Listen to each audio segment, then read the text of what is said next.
Roving টেলসে তোমাদের স্বাগত জানাই। আজ তোমাদের জন্য হেমেন্দ্র কুমার রায়ের একটি ভৌতিক গল্প। হেমেন্দ্র কুমার রায় একাধারে একজন সাহিত্যিক এবং গীতিকার। ছোটদের জন্য তিনি ৮০টিরও বেশি বই লিখেছেন। এর মধ্যে কবিতা, নাটক, হাসির ও ভূতের গল্প, অ্যাডভেঞ্চার ও গোয়েন্দা কাহিনী, ঐতিহাসিক উপন্যাস সবকিছুই আছে। তার কয়েকটি গল্প ও উপন্যাস চলচ্চিত্রায়িত হয়েছে। আজকের গল্প কঙ্কাল সারথি। প্রধান চরিত্রে গল্পের কথক ও বাস কন্ডাক্টর। শুরু হচ্ছে আজকের গল্প কঙ্কাল সারথি।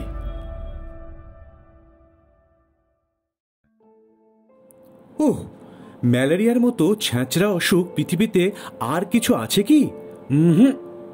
এই দেখো না, শখ করে সেদিন ঢাকুরিয়া লেক দেখতে গিয়েছিলাম সন্ধ্যার একটু আগে। হঠাৎ কাঁপুনি দিয়ে আমার জ্বর এলো। সে কি যে সে জ্বর, যে সে কাঁপুনি। না পারি দাঁড়াতে, না পারি বসতে, একেবারে ঘাসের উপর শুয়ে পড়লুম। কি শীত রে বাপ! পা থেকে মাথা পর্যন্ত চাদর মুড়ি দিয়ে কাঁপতে কাঁপতে কেমন যেন আচ্ছন্নের মতো হয়ে রইলুম। সেইভাবে কতক্ষণ ছিলুম ভগবান জানেন। তবে একবার চাদরের ভিতর থেকে জুলজুল করে চোখ মেলে উকি মেরে দেখলুম চারিদিকে গাঢ় অন্ধকারের মেলা বসেছে। কোথাও কোনো সাড়া নেই। আমার বুকটা ছ্যাঁত করে উঠল। কোথায় বাগবাজারে আমার বাড়ি, আর কোথায় পড়ে আছি এখানে একলা। গুন্ডায় গলায় ছুরি বসাতে পারে, সাপে কামড়াতে পারে, বিনা চিকিৎসায় প্রাণ পাখি হুশ করে পালিয়ে যেতে পারে। বাড়ির লোক এতক্ষণে হয়তো ভেবে সারা হচ্ছে, আর তো এখানে থাকা চলে না। যেমন করেই হোক আমাকে আজ বাড়ি যেতেই হবে। অনেক কষ্টে উঠে দাঁড়ালাম। গায়ের ভিতরে তখনও যেন আগুনের ঝলক ছুটছে। চোখের সামনে দিয়ে যেন রাশি রাশি সর্ষে ফুল নাচতে নাচতে একবার আধার সাগরে ডুবে যাচ্ছে, আর একবার ভেসে ভেসে উঠছে। প্রতিবার পা ফেলি আর মনে হয় এই বুঝে আমি দরাম করে পপাত ধরণী তালে হলুম। তবু থামলুম না, মাতালের মতো টলতে টলতে এগিয়ে চললুম। রাত ঝাঁ ঝাঁ করছে। সেই রাত্রে আমি প্রথম বুঝতে পারলুম পৃথিবী কত বেশি স্তব্ধ হতে পারে। শহরের হট্টগোলে রাগ হয় বটে, কিন্তু এই স্তব্ধতা সহ্য করা অসম্ভব। একটা ব্যাঙ কিংবা একটা ঝিঝি পোকা কি একটা পাহারাওয়ালার নাক পর্যন্ত ডাকছে না। গাছের পাতায় বাতাসের একটু নিঃশ্বাস পর্যন্ত শোনা যাচ্ছে না। সারি সারি কোম্পানির আলোর থামগুলো নীরবে দাঁড়িয়ে জ্বলন্ত চক্ষে যেন থমথমে অন্ধকারে নিরীক্ষণ করছে। তিমির তুলির প্রলেপ মাখানো গাছপালার ফাঁকে ফাঁকে বাড়ির পর বাড়ি দেখা যাচ্ছে বটে, কিন্তু তারাও যেন প্রেতপুরীর মতো নিস্তব্ধ। তাদের ভিতর থেকে একটা ঘুম ভাঙা খোকার কান্নার আওয়াজ পর্যন্ত জেগে উঠছে না। কে যেন আজ নিদুটির মন্ত্র পড়ে সমস্ত জগৎকে বোবা করে দিয়ে গেছে। জ্বরের ঘোরে চলছি তো চলছি। এই নিঃশব্দ পল্লী ছেড়ে শহরের শব্দের রাজ্যে গিয়ে পড়বার জন্য প্রাণ যেন আইঢাই করতে লাগলো। তবু এ পথ আর শেষ হতে চায় না। এ পথ যেন আজও শেষ হবে না, কালও শেষ হবে না। আমাকে যেন কোনো অভিশপ্ত আত্মার মতো চলতে হবে অনন্তকাল ধরে। এক বেচারা ইহুদির গল্প পড়েছিলুম। কার সাপে তাকে নাকি অনন্তকাল ধরে সারা বিশ্বে ছোটাছুটি করে বেড়াতে হয়েছিল। আমারও তাই হলো নাকি? মাথাটা একবার নাড়া দিয়ে ভাবলুম, তুই ছাই, এসব কি উদ্ভট কথা ভাবছি। ঝড়ে আমার মাথাটা খারাপ হয়ে গেল নাকি? মাঝে মাঝে এক একটা মাঠ যেন এক একটা অন্ধকার মায়া সরোবর। সেখান দিয়ে যেন অন্ধকারের ঢেউ বইছে। অন্ধকারের স্রোত ছুটে আসছে আমাকে গ্রাস করবার জন্য। অন্ধকারের তরঙ্গের ভিতর গাছগুলোকে দেখাচ্ছে যেন বড় বড় দৈত্য দানবের মতো। পথিকের হৃৎপিণ্ড ছিঁড়ে খাবার জন্য ওরা ওত পেতে প্রস্তুত হয়ে আছে। কান্না ভরা কনকনে বাতাস এসে চুপি চুপি যেন আমার কানে কানে বলে যাচ্ছে, ওই নিঝুম রাতের অজানা মানুষ, মৃত্যুপুরীর ভিতর দিয়ে কোথায় চলেছ তুমি? আমার কথা শোনো। ভূত প্রেতেরা একে একে জেগে উঠছে। এই বেলা প্রাণ নিয়ে পালিয়ে যাও, পালিয়ে যাও, যাও গো। আরও খানিকটা অগ্রসর হয়ে মনে হলো পৃথিবীর সমস্ত শব্দ এসে আমার দুই পায়ের দুই জুতোর ভিতরে আশ্রয় নিয়েছে। প্রত্যেকবার পা ফেলি আর সেই শব্দগুলো জুতোর ভিতর থেকে চলকে উঠে রাজপথের উপর আছাড় খেয়ে পড়ে আমাকে চমকে চমকে তোলে। শব্দ শুনতে চাই, নিজের পায়ের শব্দ পাচ্ছি, কিন্তু সে শব্দ শুনে শুনে মন খুশি হবে কি? আরও বেশি নেতিয়ে পড়তে লাগলো। সে যেন রাজপথে ঘুমন্ত কোনো অশরীরীর প্রেতাত্মার চিৎকার। আমার পদাঘাতে সে যন্ত্রণায় গর্জে উঠছে। এতক্ষণ পর রসা রোডের মোড়ে এসে পড়লুম।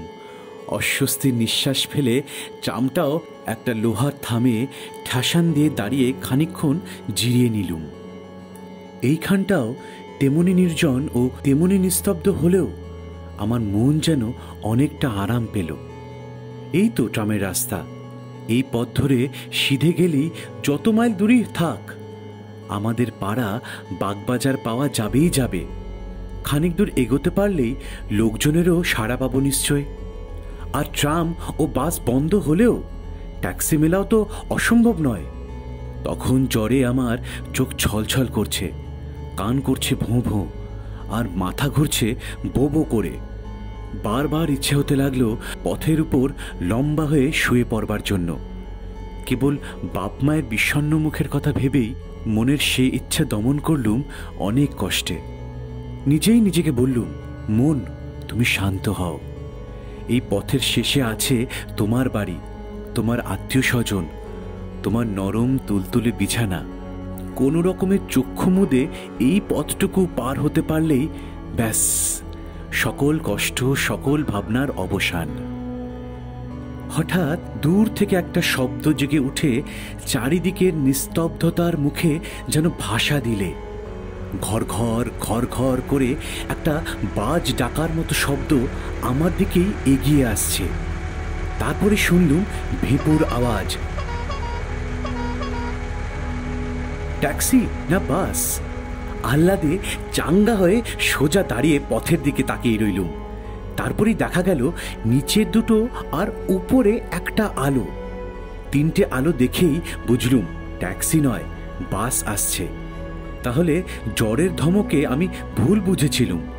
বাস যখন আসছে তখন রাত খুব বেশি হয়নি।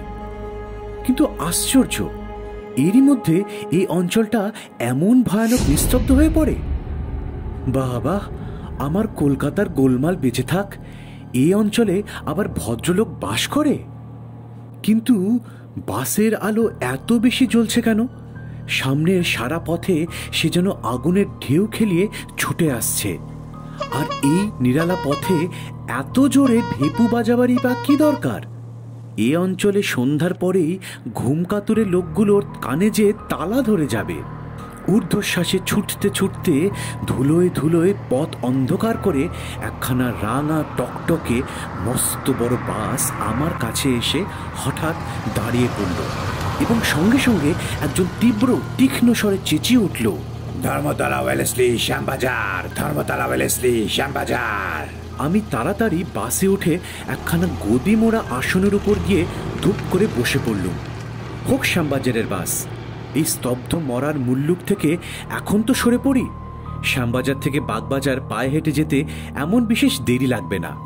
কিন্তু কেন জানি না বাসের ভিতরে ঢুকেই আমার বোধ হলো আমি যেন এক জগৎ ছেড়ে অপর এক অচেনা জগতের ভিতরে প্রবেশ করলুম। বাস ছুটছে আর ভেঁপু বাজছে। এত বেগে বাস ছুটছে তার জানলাগুলো সব খোলা, অথচ বাহির থেকে বাতাসের একটুখানি ঝলক পর্যন্ত আমার গায়ে লাগছে না। ভারী অবাক হয়ে গেলাম। আমার জ্বর কি এত বেশি উঠেছে যে দেহের অনুভব করার ক্ষমতাটুকুও আর নেই? পথ তেমনই নির্জন আর নিঃসার, কিন্তু বাতাসও কি আজ ঘুমিয়ে পড়েছে? আমার খালি মনে হতে লাগলো দম বন্ধ হয়ে সারা পৃথিবী আজ মারা পড়েছে। তার কোথাও আর জীবনের লক্ষণ নেই। বেঁচে আছে খালি আমি ও এই বাস ড্রাইভার আর কন্ডাক্টর। আমরা তিনজন ছাড়া বাসের ভিতরেও কোনো আরোহী ছিল না। থাকবেই বা কেন? এত রাতে কার ঘাড়ে ভূত চাপবে যে বাসে চড়ে বেড়াতে বেরোবে? বাসের ভেপু বাজছে আর বাজছে আর বাজছে, কান যে ঝালাপালা হয়ে গেল। কন্ডাক্টরের দিকে ফিরে বিরক্ত স্বরে বলল, ড্রাইভারকে বারণ করে দাও, পথে লোকও নেই, গাড়িও নেই, তবু এত হর্ন বাজাচ্ছে কেন? লোকটা শিখ, মস্ত বড় লম্বা দেহ, মস্ত বড় বড় দাড়ি। সে কালা আর বোবার মতো আমার পানে তাকিয়ে রইল। আমি বললুম, শুনছো, হর্ন দিতে বারণ করো। সে তবু জবাব দিলে না, ড্রাইভারকে হর্ন থামাতেও বললে না। লোকটা সত্যি সত্যি কালা ও বোবা নাকি? কিন্তু না, তাই বা হবে কি করে? এই খানিক আগেই তো সে ধর্মতলা, ওয়েলেসলি, শ্যামবাজার বলে চেঁচিয়ে পাড়া মাত করছিল। সে বোধহয় আমার কথার জবাব দিতে চায় না। এরা কি ভাবছে যে এদের ভেপুর আওয়াজে সারা শহরের ঘুম ভেঙে যাবে, আর তাহলেই সবাই বিছানা ছেড়ে লাফিয়ে পড়ে ছুটে এসে বাসের প্যাসেঞ্জার হয়ে বসবে? কিন্তু শহর জাগবার কোনো লক্ষণ প্রকাশ করলে না। পথের আশেপাশে লেডি কুকুরগুলো আরাম করে কুণ্ডুলি পাকিয়ে শুয়ে শুয়ে ঘুমাচ্ছিল। কিন্তু এই বাসের সাড়া পেয়েই তাড়াতাড়ি করে ল্যাজ পেটের তলায় লুকিয়ে পালাতে লাগলো, মহাভয়ে কেউ কেউ করে কাঁদতে কাঁদতে। আজকে বাইরের জীবের সাড়া পাওয়া যাচ্ছে কেবল ওই কুকুরগুলোর কাছ থেকে, কিন্তু তারাও দেখা দিয়েই অদৃশ্য হচ্ছে। কুকুরগুলো কেন আমাদের বাস থেকে পালাচ্ছে? মনের ভিতরে কেবল এই প্রশ্নই জাগতে লাগলো, কেন কেন কেন? কন্ডাক্টর কেন আমার কথার জবাব দিচ্ছে না? কেন কেন কেন? ড্রাইভার কেন ক্রমাগত ভেপো বাজাচ্ছে? কেন কেন কেন? কন্ডাক্টরের দিকে ফিরে বললুম, তোমার ভাড়ার পয়সা নাও। সে মস্ত একখানা কালো হাত বাড়ালে। ভাড়া দিয়ে টিকিট নেবার সময় আমার হাতে তার হাতের ছোঁয়া লাগলো। অমনি মনে হলো কে যেন একখানা তীক্ষ্ণ বরফের ছুরি দিয়ে আমার হাতে খ্যাচ করে খোঁচা মারলে। জ্যান্ত মানুষের হাত এমন ঠান্ডা কনকনে হয়? আশ্চর্য হয়ে তার মুখের দিকে তাকালুম। তার দাড়ি গোফের জঙ্গলে ভরা মুখখানি বাসি মরার মুখের মতো স্থির। তার চোখেরও পলক পড়ছে না, তার চোখ যেন পাথরে গড়া। আমার বুকটা গুড়গুড় করতে লাগলো। আজকে শহরের এই নির্জনতা, পৃথিবীর এই নিস্তব্ধতা, বাতাসের এই অভাব, ভাড়াটে বাসের এই ভেপুর আওয়াজ, কন্ডাক্টরের এই উদাসীন মূর্তি, সমস্তই যেন রহস্যময়, সমস্তই যেন অস্বাভাবিক। কি কুক্ষণেই আজ বাড়ির বাইরে পা দিয়েছি। যতবার ফিরে তাকাই ততবারই কন্ডাক্টরের সেই মরার মতো স্থির মুখ আর পলক হারা পাথরের দৃষ্টি চোখে পড়ে। কেমন একটা অমানসিক ভাবে আমার মনটা ছেয়ে গেল। আর সহ্য করতে পারলুম না। সামনের বেঞ্চের উপরে মাথা রেখে চোখ মুদে আমি চুপ করে বসে রইলুম। ভাবলুম শ্যামবাজার পৌঁছবার আগে আর মাথা তুলে চাইব না। কিন্তু মাথা তুলতে হলো, আবার চোখ খুলতেও হলো। আধ ঘন্টারও বেশি সময় কেটে গেছে। গাড়িও না থেমে ক্রমাগত ছুটেছে। তবু এখনো শ্যামবাজার এলো না কেন? মুখ তুলে জানলা দিয়ে মুখ বাড়িয়ে আমার বিস্ময়ের সীমা রইল না। শ্যামবাজার তো অনেক দূরের কথা, গাড়ি এখনো ভবানীপুরেই আসেনি। অথচ গাড়ি এত বেগে ছুটছে যে পথের দুপাশের বাড়িগুলো তীরের মতো পিছনে সরে সরে যাচ্ছে। এও কি সম্ভব? হতভম্বের মতো মুখ ফিরিয়ে দেখি গাড়ির ভেতরে 10-12 জন লোক বসে রয়েছে। নিজের চোখকেও আমি বিশ্বাস করতে পারলুম না। আমি হলপ করে বলতে পারি এতক্ষণের ভিতর গাড়ি একবারেও থামিনি। তবু কোত্থেকে এরা এলো? কখন এরা গাড়িতে উঠল? একে একে সকলের মুখের পানি তাকিয়ে দেখলুম। সব মুখেই মরার মতো স্থির, নির্বিকার। সব চোখের পাথরের দৃষ্টি আড়ষ্ট হয়ে আছে। কে যেন শ্মশান থেকে সব কটা মৃতদেহ তুলে নিয়ে এসে বেঞ্চের উপরে সারি সারি বসিয়ে দিয়ে গেছে। তাদের ভেতরে বাঙালি আছে, খোট্টা আছে, সাহেব আছে, কিন্তু তারা সবাই চেয়ে আছে আমার দিকেই। সে চাউনিতে কোনো ভাবের আমেজ নেই। সে চাউনি যেন চাউনি মাত্র। অথচ সে চাউনি দেখলে গা ছমছম করে, দেহের রক্ত ঠান্ডা হয়ে যায়। তাদের চাউনি যেন চোখের ভিতর দিয়ে আসছে না, আসছে আলোকের ওপার থেকে, অন্ধকারের আত্মার ভেতর থেকে। যে দেশে জ্যান্ত মানুষ নেই সেই দেশ থেকে। ভাবহীন অথচ ভয়ানক তাদের সেই চাহনি।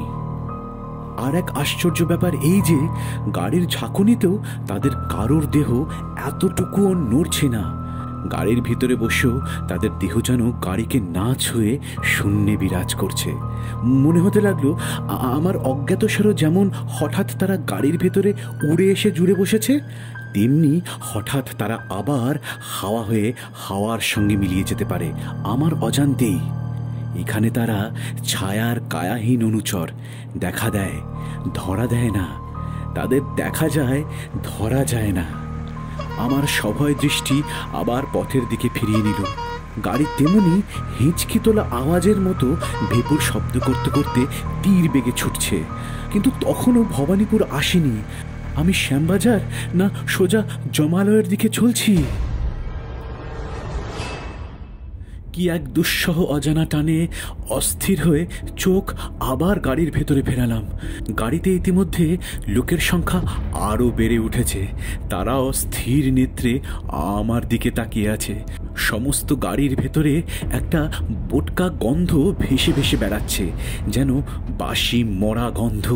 হাসপাতালে মরার ঘরে গিয়ে আমি একবার এই রকম গন্ধ পেয়েছিলাম। আমার সর্বাঙ্গে কাটা দিলে বুকের কাছটা শিউরে শিউরে উঠতে লাগলো। আমি জেগে আছি না স্বপ্ন দেখছি? আর থাকতে না পেরে হঠাৎ চেঁচিয়ে উঠে বললুম, এই কন্ডাক্টর, গাড়ি বাঁধো। কন্ডাক্টর কোনো সাড়া দিলে না, গাড়ি থামাবারও চেষ্টা করলে না। আবার বললুম, কিন্তু কোনো ফল হলো না। রেগে দাঁড়িয়ে উঠে কন্ডাক্টরের দেহ ধরে আমি নাড়া দিতে গেলুম, কিন্তু তাকে ছুঁতে পারলুম না। চোখের সামনে তাকে স্পষ্ট দেখতে পাচ্ছি, কিন্তু তাকে স্পর্শ করতে পারছি না। সে দেহ যেন হাওয়া দিয়ে তৈরি। হঠাৎ গাড়ির সব লোক একসঙ্গে অট্টহাস্য শুরু করে দিল। সে অদ্ভুত বিভৎস হাসি আসছে যেন অনেক দূর থেকে, অনেক আকাশ বাতাস ভেদ করে, অনেক সমুদ্র পাহাড় প্রান্তর পার হয়ে, অনেক নরকের অন্ধকারে ডুব দিয়ে। অথচ তার আওয়াজ এত স্পষ্ট যে আমার কান যেন ফেটে যাবার মতো হলো। আমি পাগলের মতো চিৎকার করে বললুম, গাড়ি থামাও, জলদি গাড়ি থামাও, এই যে ড্রাইভার। গাড়ি থামানোর ঘন্টার দড়ি ধরে আমি ঘন ঘন নাড়াতে লাগলুম। ড্রাইভার এতক্ষণ পরে আমার দিকে মুখ ফেরালো। সে মুখে এক তিলও মাংস নেই। সে মুখ সাদা ধপধপে হাড়ের মুখ। নাক চোখের জায়গায় তিনটে গর্ত, দুটো ঠোঁটের জায়গায় দুসারি দাঁত বেরিয়ে আছে। এতক্ষণ তবে এই পোশাক পরা কঙ্কালটাই গাড়ি চালিয়ে আসছে। গাড়ির ভেতরে অট্টহাসির আওয়াজ আরো বেড়ে উঠল। আর সইতে পারলুম না। সেই ভীষণ অট্টহাসি শুনতে শুনতে আমি একেবারে অজ্ঞান হয়ে গেলুম।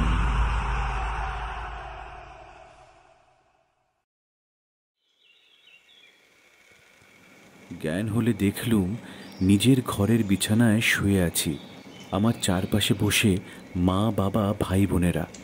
শুনলুম আমি নাকি রসা রোডের ফুটপাথের উপর জ্বরের ঘোরে বেহুশ হয়ে শুয়েছিলাম। কালকে রাতের বিভীষিকার কথা সকলকে বললুম। বাবা বললেন, ওসব বাজে কথা। জ্বরের ঝোঁকে লেকের ধারে থেকে রসা রোড পর্যন্ত এসেই বেহুশ হয়ে পড়েছিলে, তারপর এইসব খেয়াল রেখেছ। কিন্তু আমার মন বলতে লাগলো, না না, আমি যা দেখেছি তা খেয়াল নয়, খেয়াল নয়।